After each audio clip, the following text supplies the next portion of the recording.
Hello guys, welcome to our YouTube channel aspire reviews.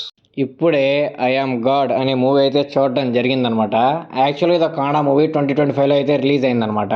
మన తెలుగులో dub చేసి థియేటర్లో రిలీజ్ చేశారో లేదో అయితే తెలియదు, కానీ ఇప్పుడైతే ఓటీటీ ప్లాట్ఫామ్ అయితే డబ్ చేసి రిలీజ్ చేశారు.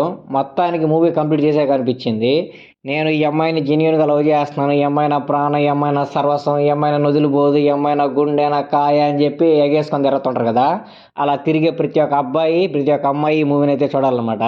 అమ్మాయిలు చూసినా చూడకపోయినా ఏం కాదు, పెద్ద ఫరక్ పడతలే. ప్రతి ఒక్క అబ్బాయి అయితే ఈ మూవీ అయితే కన్ఫామ్ అయితే చూడాలన్నమాట. ఏ మూవీ రా బాబు, మూవీ కంప్లీట్ చేసినప్పటి నుంచి అప్పుడే దిమాకులు అలా తిరుగుతూ ఉందన్నమాట. తోపు మూవీ నాకైతే భలే నచ్చిందనమాట. అంటే లవ్ అని చెప్పి అబ్బాయిల్ని ఎంతలా వాడుకుంటారో, అమ్మాయిలకి ఏమి ఇంపార్టెంట్ అని చెప్పి మూవీలో చాలా చాలా బాగా చూపించారనమాట. స్టార్టింగ్ నేను మూవీ చూసినప్పుడు ఒరే ఈ జంట ఎదురు ఎంత బాగుంది, ఇంత క్యూట్ ఉంది, తోపుందరో స్వామి అని ఒక ఫీలింగ్ అయితే వచ్చిందనమాట. కానీ క్లైమాక్స్కి వచ్చాక అర్థమైంది దీని అక్క ఇదిరా సినిమా అంటే అని చెప్పి.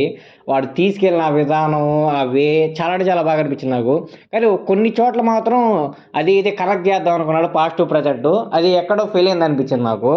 అది తప్పితే ఇంకా మూవీ ఉంది భయ్య, తోపు అనిపించింది నాకు. హీరో యాక్టింగ్ అయితే భలే అనిపించింది. ఫస్ట్ నుంచి లాస్ట్ దాకా బాడీలో ఎంత ఫ్రీ ఫ్లో ఉంటుందంటే చాలా చాలా బాగుంటుంది. అసలు హీరో అంటే ఇలానే ఉండాలేమోరా, తప్పు చేస్తే ఇలానే రియాక్ట్ అవ్వలేమోరా, ప్రేమిస్తే ఇలానే ప్రేమించాలేమోరా అని చెప్పి చాలా చాలా బాగా అయితే చూపించాడు అనమాట. ఫస్ట్ నుంచి లాస్ట్ దాకా నీకు ఎక్కడైతే బోర్ కొడదు అనమాట. నెక్స్ట్ ఏం జరుగుతుంది ఇంట్రెస్ట్ అలానే ఉంటుంది అనమాట. ఓకే, మీకు తెలిసిపోద్ది అనమాట ఏదో జరుగుతుంది, ఎవడో చేస్తున్నాడని చెప్పి. ఎందుకు చేస్తున్నాడు, ఏం చేస్తున్నాడు అవన్నీ ఆ సీరియల్కి వెళ్ళి తెలియాలంటే మీరు మూవీ క్లైమాక్స్ దాకా అయితే చూడాలన్నమాట. క్లైమాక్స్లో చూసాక అర్థం అవుతుంది అనమాట, ప్రేమించినప్పుడు గొప్పగా ప్రేమించాడ్రా బాబు. తోపు అనిపిస్తుంది అంతే. ఇంకా నేను ట్రూ లవరు, చింతకాయలు ఎవరు అని చెప్పుకుని ప్రతి ఒక్క మొగాడు అయితే ఈ మూవీ చూడండి. చూసాక మీ ఒపీనియన్ ఎంతో కింద కామెంట్ బాక్స్లో అయితే కామెంట్ చేయండి. మూవీ మాత్రం నాకైతే చాలా అంటే చాలా బాగా నచ్చింది. మీరు చూశాక అప్పుడు చెప్పండి అనమాట, ఖచ్చితంగా అబ్బాయిలు చూడాలా లేదా అని చెప్పి.